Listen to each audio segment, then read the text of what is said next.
pag nagkaanak ako, ang gusto ko lang naman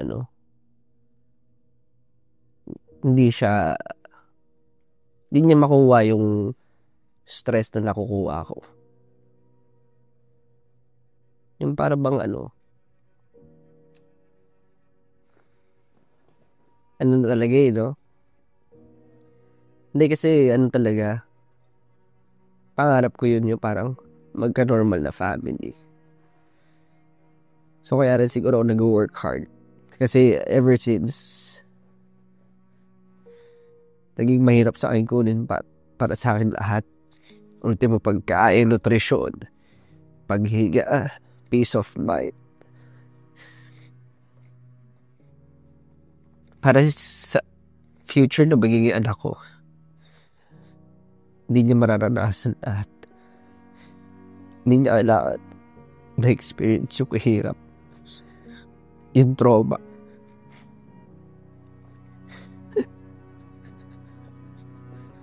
Yung pamamanipulate. Akala ng mga tao, porket lalaki ka, hindi ka na mamanipulate.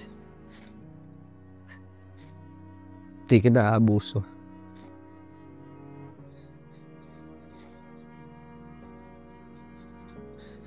Pero yun,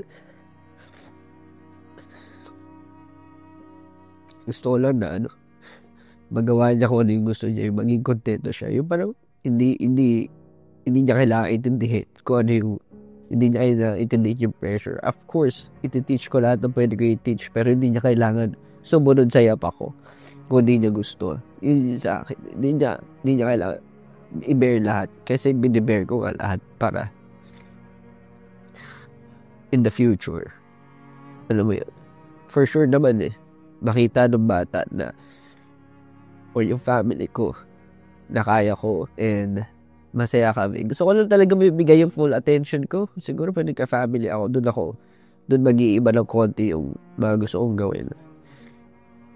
Kasi gusto ko lang na normal.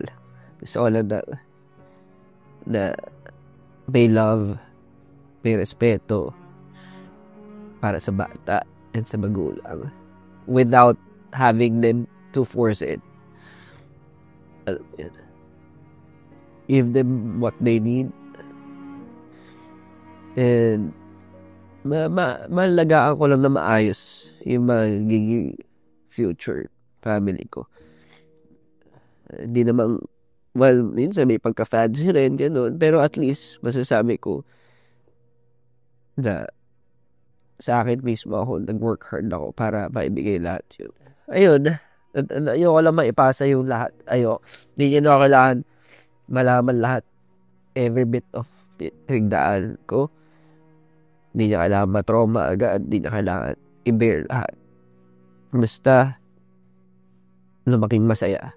Lumaking, siguro, masasabi ko, malayo sa kung ano yung personality ko at kinalakihan ko.